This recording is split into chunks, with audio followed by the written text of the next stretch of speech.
Olá, eu sou a Leca Rocha, atriz, e interpreto o seu caso virtual de relacionamento bizarro aqui. Antes de começar a história, esse é o meu gatinho Netuno. Ele tem problema nas duas pernas atrás para caminhar e ele faz tratamento graças ao dinheiro que eu ganho aqui no canal. Então, muito obrigada pelas visualizações de vocês. Ah, e ele adora comer mamão, gente. Maria, idade 27 anos, dona de casa. Eu casei com 17 anos com o filho do pastor. E eu vou tentar explicar rapidamente o porquê que isso aconteceu. A minha irmã, ela conseguiu fugir.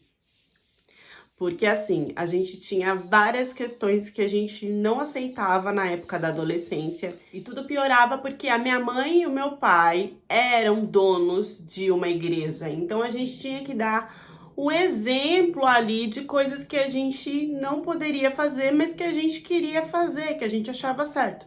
Por exemplo, a minha irmã estava de namorico, na época da adolescência, com um menino da escola.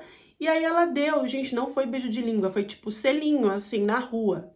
E aí uma irmã da igreja viu, contou pra minha mãe, pro meu pai, foi aquele auê, minha irmã não pôde ir por um tempo na igreja para que o bafafá não aumentasse e começou a privar a gente de mais coisas. Por exemplo, ela não queria nem que a gente usasse maquiagem. Pegou uma vez os nossos estojos, coisas caríssimas, que é ela que tinha ajudado a comprar, mas no surto de tudo que a gente estava fazendo errado e que as pessoas iam falar e aumentavam na cabeça dela, jogou as maquiagens tudo fora, falou que não ia ter mais maquiagem, que não ia ter mais esmalte, que não ia ter nada. Nisso, a minha irmã de pirraça pegou, sabe, guache, misturou com água, fez uma sombra, antes de parar de ir, né? Antes dela, tipo, falar, você não vai mais pra igreja por um tempo. Pra ir de sombra na igreja pra confrontar a minha mãe, que a minha irmã era o capeta em pessoa, né? Eu sei que assim, foram tantas brigas e tantas coisas porque a gente tinha que andar muito na linha. E era uma linha que não precisava, não tinha necessidade. Eu achava que era tudo muito exagerado. A gente tinha que, sei lá, tá sempre alerta a qualquer coisa que falasse, ou que vestisse, ou como agisse, porque éramos filha do pastor, tinha que dar o exemplo. Nesse bafafá todo, a minha mãe percebeu que eu também tava de namorico com outro menino na escola. Eles tinham essa questão de casar virgem. E esse menino que eu casei, a gente teve contato já desde pequenininho. Por quê? Ele é filho de um pastor de uma outra igreja, dono de uma outra igreja. Então, meio que o meu pai e a minha mãe já ficavam fazendo assim o meio campo para que a gente ficasse juntos, porque aí seria duas igrejas, duas potências, né? Fora que a gente ia continuar a missão deles, o que eles já tinham construído. Tinha todo um porquê aí da gente se casar. Foi uma coisa meio forçada. Eu tive, sim, o interesse por ele, mas assim, de conhecer, não para casar, mas eu aceitei. Ele tinha 27, eu tinha 17. Eu não sei como é que foi a vida dele, se ele saiu com várias mulheres, se ele era fuleiro e mentia. Eu acho que não. Porque depois que a gente casou, na lua de mel, esse cara foi o ser mais conservador da face da terra. Eu não sabia nada, fiquei esperando e estava super ansiosa para descobrir tudo com ele, mas parecia que ele não sabia tanto quanto eu. Ele parecia não ter experiência igual eu. Então, assim, o beijo de língua já era uma coisa que, assim, aí sim eu já tinha beijado e parecia que eu sabia mais que ele. Mas o vamos ver era uma coisa assim, nem papai e mamãe, era mais frio que papai e mamãe. Fora que ele finalizava muito rápido, uma coisa assim, menos de 1 minuto. E pra disfarçar, eu vou tentar explicar o que acontecia. Ele acabava tudo em menos de 1 minuto e era tipo assim, ele espirrava pra disfarçar quando ele finalizava e depois virava do lado pra dormir. Então, tipo, tava lá, né, na animação, aí ele ia finalizar, ele tchim! Ele finalizava com tchim! Entendeu? Tchim! Tchim!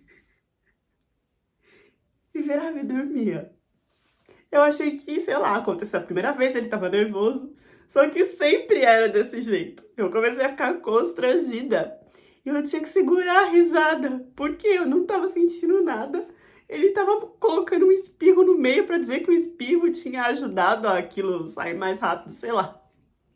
Ai, olha, horrível, horrível. Fora isso, era assim, do trabalho pra casa, da casa pra igreja, da igreja pra casa. Ele tinha todo um cuidado comigo e era princesa no céu, princesa na terra, e comprava os melhores vestidos, os sapatos, tudo aquilo que eu queria, onde que eu queria comer. Tinha todo um dengo, mas não tinha a parte de vamos se atracar, não tinha. Para ele a gente tinha que estar pronto, preparado, tinha que aprender agora, né, experienciar, porque um dia a gente ia estar no lugar dos nossos pais, a gente ia assumir essa responsabilidade imensa na cabeça dele, nada podia dar errado, porque tinha que se ter um número grande de fiéis, era culto na casa da irmã, na casa da tia. Era essa a minha vida, a gente não ia nem no shopping, só quando tipo ia pra comprar as minhas coisas que ele queria.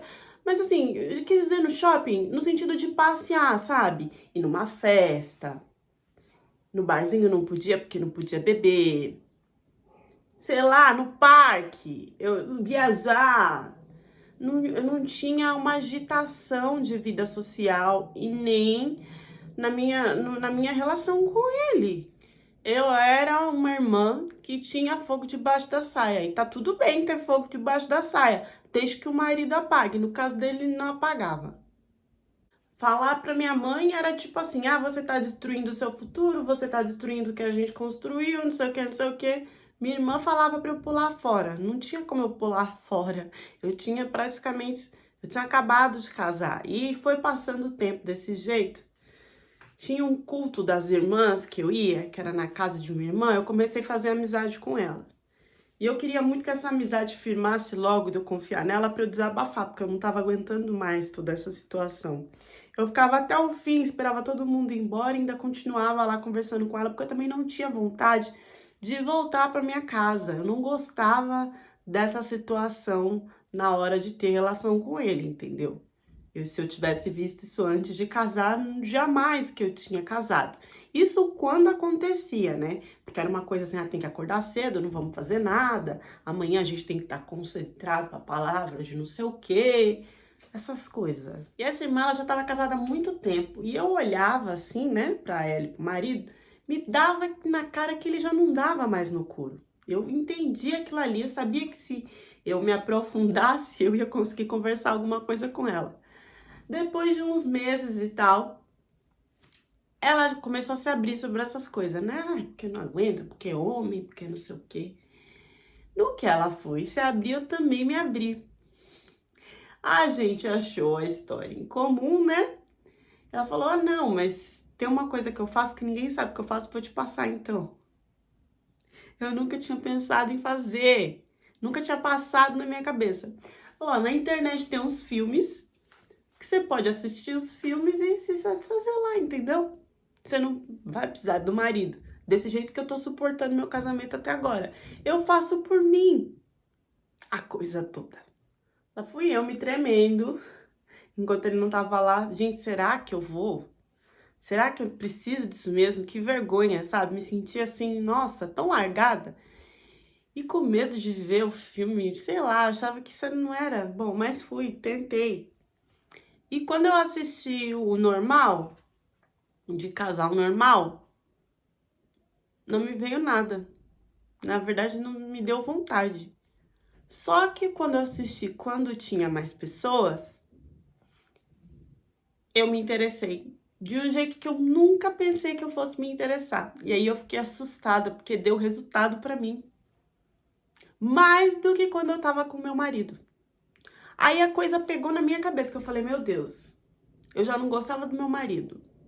Eu já queria uma vida diferente da dele. Agora eu tô assistindo isso aqui que a maioria da sociedade não aceita e eu estou gostando. Eu não sou desse planeta. Eu não, essa parte eu realmente não tinha com quem abrir, porque todo mundo era muito pudico, né? No desespero, falei, vou tentar apimentar a minha relação, comprar fantasia, fazer alguma coisa tal. Fiz toda uma surpresa, organizei, fiz um jantar antes pro meu marido, fiz todo o auê. Gente, chegou na hora, a mesma coisa. Era aquela coisa em cima de mim, que parecia, sabe, coelho? Rapidinho. Ati! Era isso. Eu falei, não é possível. Não é possível, eu não sentia nada. Nem a passaria batia.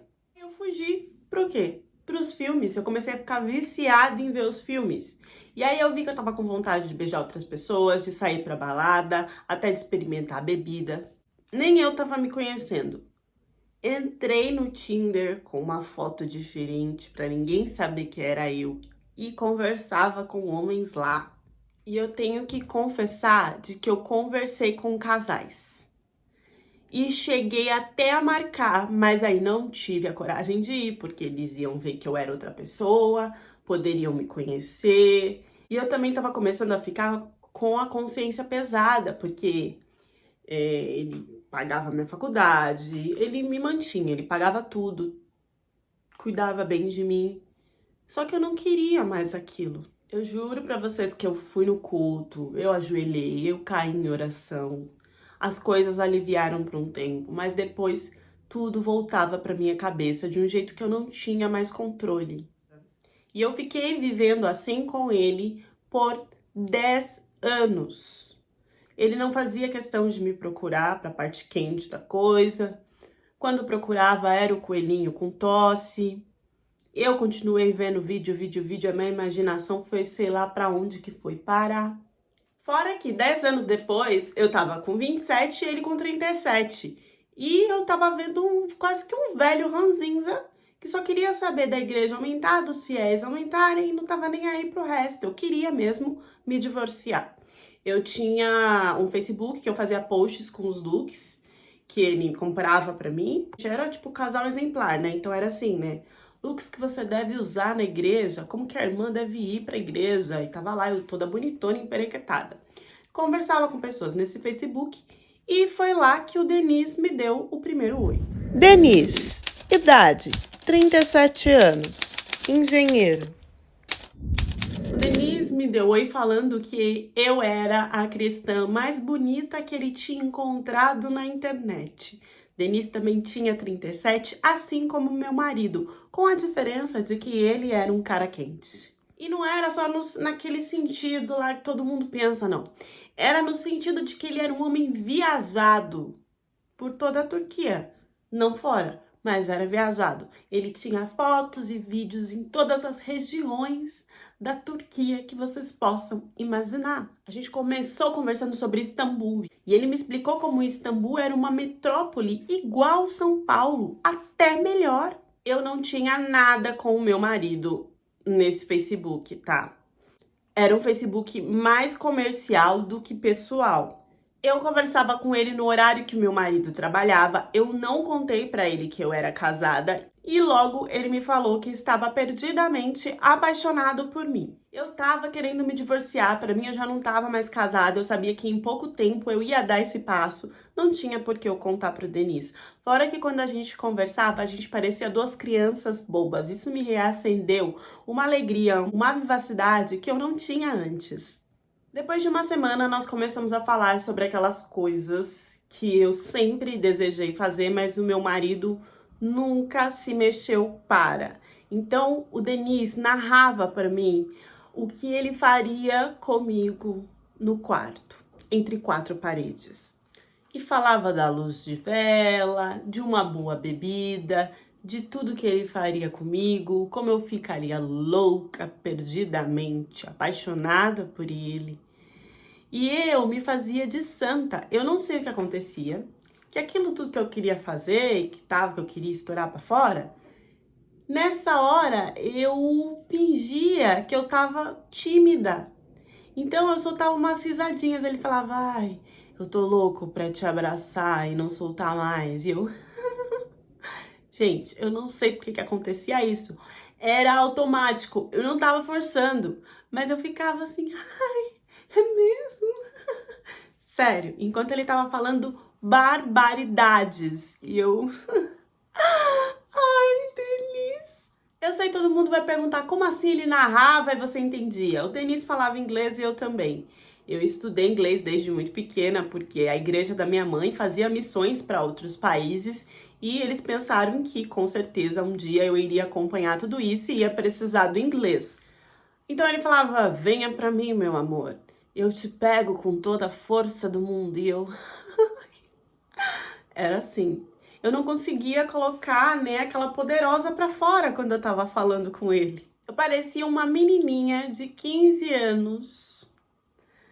E Denise avançando e avançando no papo, a ponto dele virar e falar que precisava abrir, que ele gostava de algumas outras coisas e se eu aceitaria que ele fizesse isso comigo, porque senão para ele não teria felicidade plena na relação. No meio de um papo quente, ele falou que sentia assim mais animado quando ele via que outros homens desejavam a parceira dele. E dessa parte que ele foi tentando entrar assim, né, pelos cantos, ele foi falando, falando, até chegar a explicar que depois que eu pertencesse a ele, ele queria me ver com outros homens. E ele queria saber se eu estava de acordo com isso, como que era isso na minha cabeça. Nessa hora já veio a imagem dos filmes que eu tinha assistido, que eu tinha gostado, mas eu tinha gostado de ver. Eu não sabia se eu ia gostar de fazer, mas mesmo assim, ele tinha descoberto um dos meus desejos mais secretos, sem eu nunca ter falado nada para ele. E aquilo fez os meus olhos brilharem e querer me envolver mais com ele, já que eu não tinha isso, essa abertura com ninguém perto de mim. Eu comecei a me encantar mais com ele começou a tocar cada vez mais no assunto e ele percebia que eu não fugia, mas que eu bloqueava de falar. Ele chegou ao ponto de falar que eu poderia encontrar algum parceiro no Brasil que ele mandava dinheiro para eu sair com o cara, tirar fotos e mandar para ele. Que isso aumentaria o amor entre a gente. Dentro de mim, eu toparia. Mas ele não sabia que eu era casada, eu não podia fazer isso de jeito nenhum. Ele percebeu que eu fiquei meio assim, né, agitada. Eu acho que na cabeça dele ele pensou que eu tinha ficado brava porque ele usou a frase: "Eu gosto de ser corno". E na verdade, eu tava preocupada de não poder mesmo por causa do meu marido. E ele meio que desconversou e falou que aceitava fotos minhas. Eu fiquei com muito medo de mandar, porque se aquilo saísse em algum lugar, era a filha do pastor casada. Então eu comecei a procurar no Google fotos que eram parecidas comigo, com a cor da minha pele, cortar algumas partes e mandar para ele. E pasmem que ele acreditou que eram minhas. Não passou muito tempo para ele voltar no assunto de eu encontrar outros caras que ele pagaria, ele me mandaria o dinheiro primeiro antes de eu ir. E insistir nisso, e eu não tinha como falar que eu era casada, eu resolvi me afastar. E bloqueei ele, fiquei alguns dias sem conversar com ele. Preferi bloquear ele e ficar uns dias sem falar com ele. Por que uns dias? Porque óbvio que ele fez outra conta e veio atrás de mim desesperado, falando que o que a gente tinha construído, tudo que ele tinha aberto para mim era muito íntimo, que ele não queria me perder e que ele sabia que eu queria também, e que eu só tinha medo e que ele estava ali para me encorajar, para me ajudar a eu fazer tudo aquilo que eu desejava. Isso me quebrou, porque eu realmente tinha curiosidade sobre essas coisas. E ele começou a falar coisas sobre que a mulher é uma ordem divina da natureza de Deus e que Deus não teria deixado ele se conectar comigo se não fosse para acontecer. Que eu, querendo ou não, Deus tinha me conectado com ele e de muito longe. E que se Deus não quisesse que isso acontecesse, a gente não teria começado a conversar, Deus não permitiria isso. E ele tinha certeza que eu também queria e estava fugindo por medo. E dentro de mim, eu tinha essa curiosidade. Ele repetiu que mandaria o dinheiro, que eu poderia escolher qualquer homem E ele forçou tanto que eu entrei no Tinder e comecei a procurar um homem. Comecei a conversar com vários e ele queria que eu mandasse os prints pra ele. Ele ficava feliz, ficava animado de ler que eu tava conversando com outro cara, que o outro cara tava me elogiando, tava me desejando. Ele queria prints e prints toda hora e eu fazia isso. E eu cheguei até a marcar com um, mas eu não tive coragem de novo de ir. Eu não fui forçada, ok? Eu fiz tudo o que eu fiz porque eu tinha curiosidade e porque eu realmente queria. Só que eu comecei a olhar para o meu marido, para tudo que eu estava deixando e vi que eu estava fazendo a coisa errada. Então eu voltei para a igreja, comecei a rezar, rezar, rezar.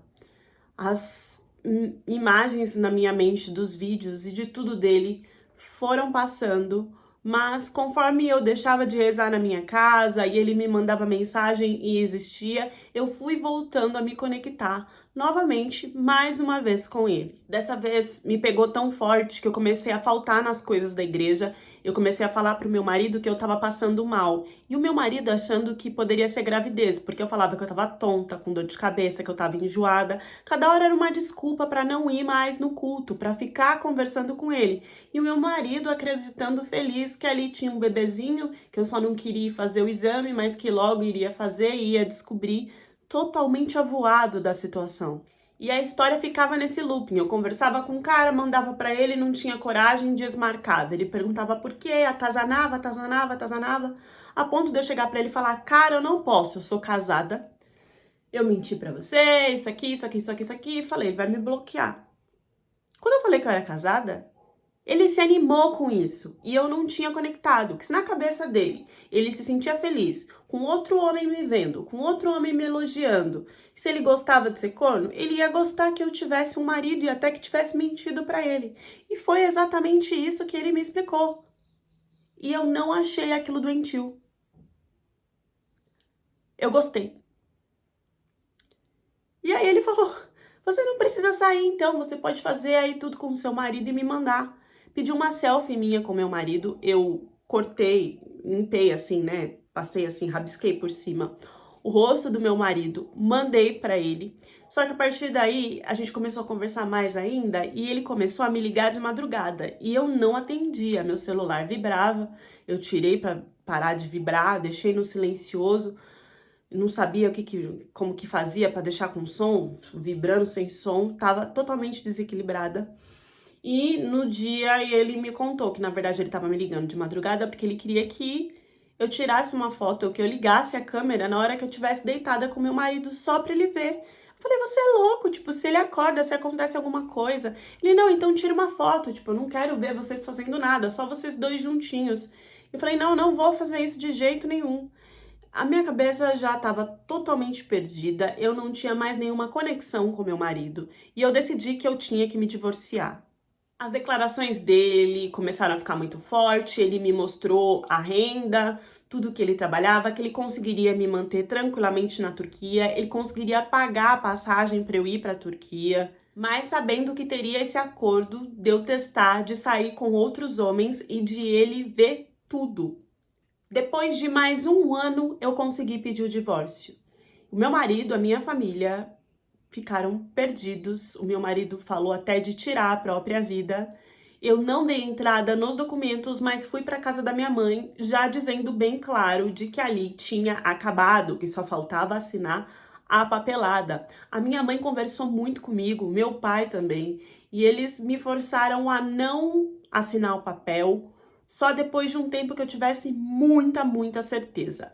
Eu, na desculpa e querendo viver a outra coisa lá, falei para minha mãe que então eu precisava respirar, eu precisava de uma viagem, eu precisava ir para outros lugares para esquecer um pouco.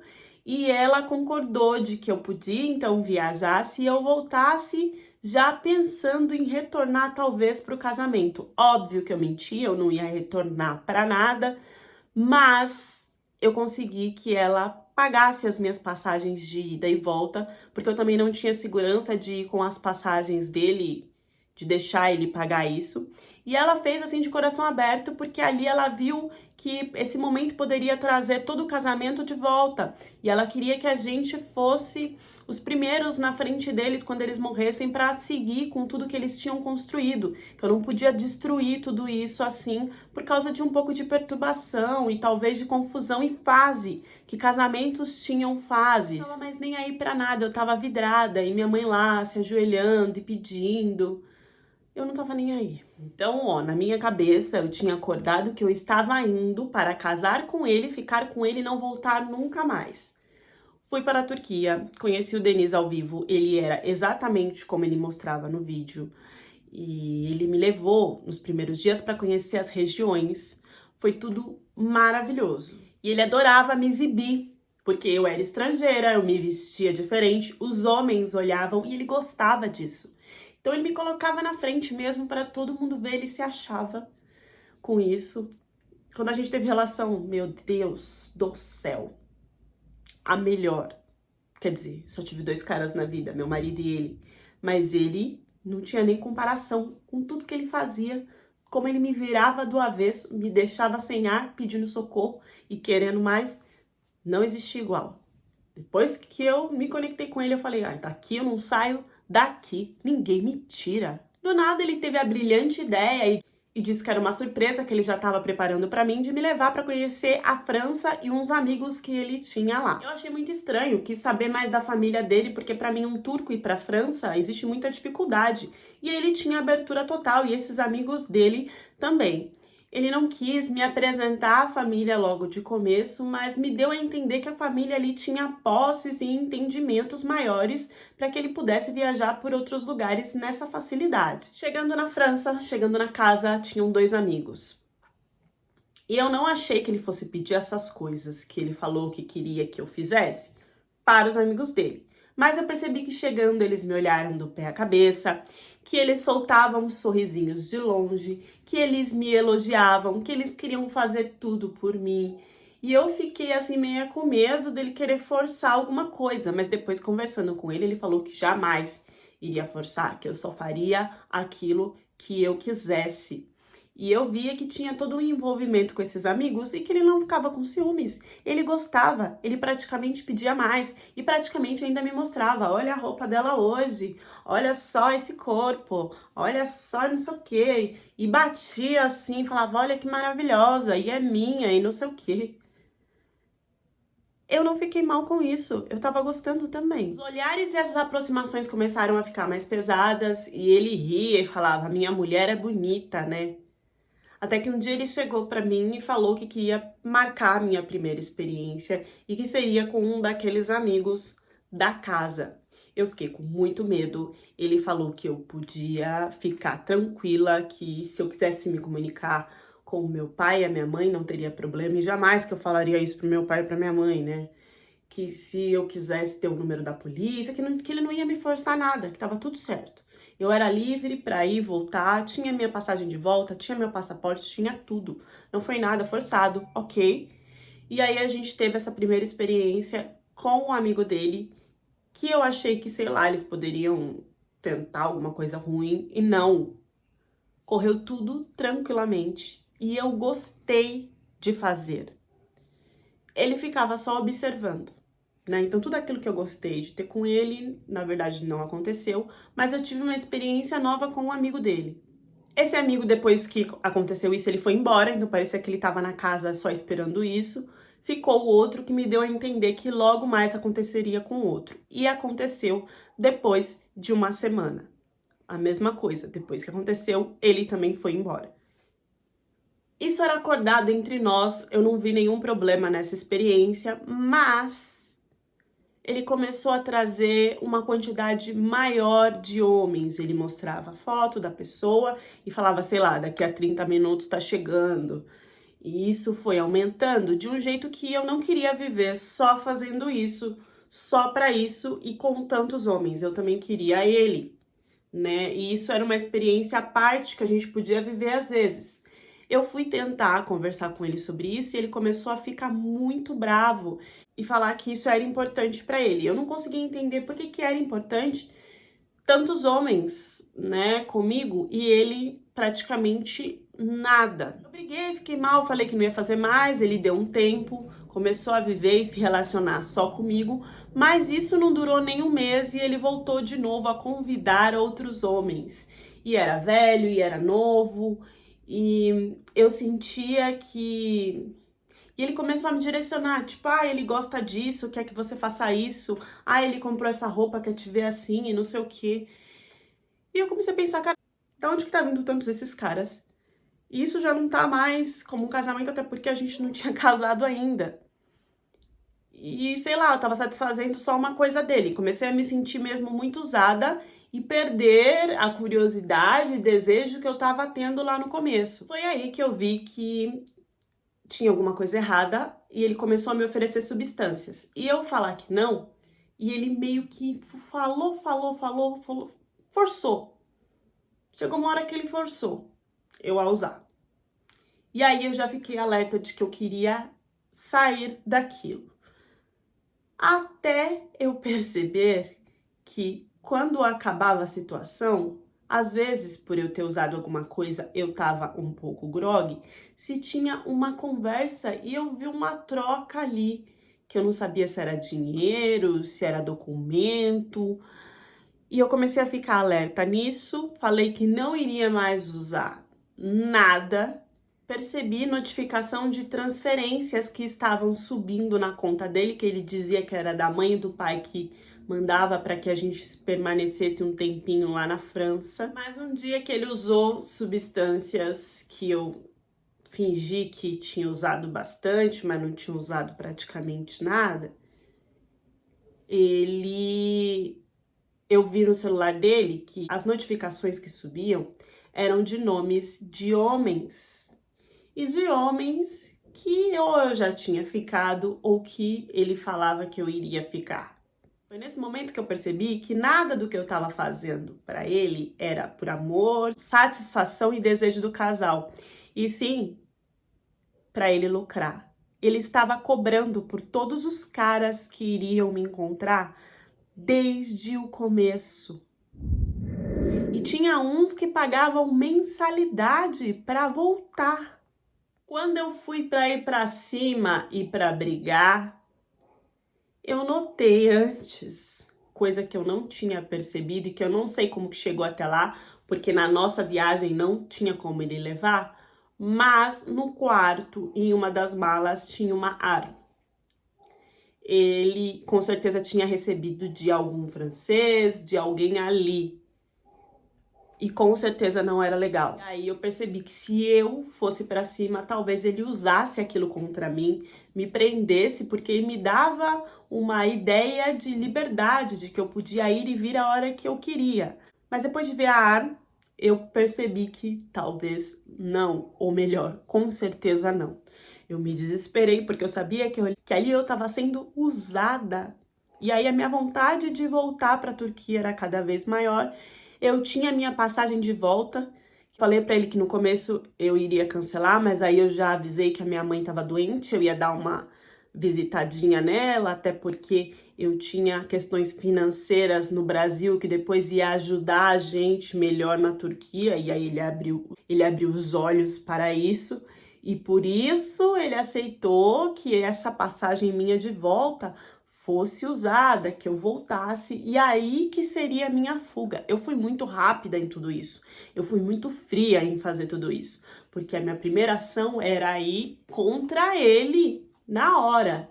E com certeza eu não estaria aqui para contar essa história se eu tivesse feito isso. Tudo muito rápido na minha cabeça com o objetivo de voltar para o Brasil, porque é óbvio que eu jamais voltaria para ele. Eu aguentei firme por um tempo na França. Eu não me sentia bem, porque na minha cabeça eu estava fazendo aquilo ali por nós. E na verdade era só para ele ganhar dinheiro. Voltei tranquilamente como se nada tivesse acontecido, tanto para a Turquia como para o Brasil. E chegando no Brasil, eu bloqueei ele em tudo. Ele continua me perseguindo até hoje. E eu decidi, depois de passar por essa experiência, voltar para o meu marido, que até hoje não sabe de nada. Para onde os nossos desejos reprimidos podem nos levar? Os detalhes, né, do que essas mulheres vivem na parte C, quando se tem problemas com esses estrangeiros, eles serão cortados para não prejudicar o meu trabalho aqui na plataforma, tá bom? Mas deu para vocês entenderem que essa vivência dela na França não foi nada tranquilo, e que apesar dela querer no começo, depois ela foi forçada a muitas coisas. Cada um tem o direito de experimentar e de viver o que quiser, mas eu acho que tem que ser com respeito ao próximo. Se você tem um casamento com alguém, isso tem que ser desfeito. A questão de ser estrangeiro trouxe uma ilusão de que lá no outro país ninguém iria saber de nada, ninguém iria ver nada, então seria mais tranquilo. Só que aí ela acabou caindo na toca errada. Até hoje ela recebe ameaças de que isso pode ser divulgado a qualquer momento. É bom que os pais entendam que privar os seus filhos de tudo, não estou falando do que é ruim, estou falando de tudo, não é a melhor saída. Eu gosto desse trabalho de que a depoente me conte o que aconteceu com ela antes dela conhecer o estrangeiro, porque a gente consegue perceber as amarras e vivências que fez com que ela chegasse nisso. Porque se a gente conta só isso, fica todo mundo julgando, mas por que ela fez isso? Não estou aqui defendendo, falando que ela fez tudo certo, mas vocês conseguem perceber que tem uma linha cronológica para que a pessoa chegue nessa situação? E essa parte eu deixo de reflexão para vocês. Deixem as reflexões nos comentários e até a próxima história do canal.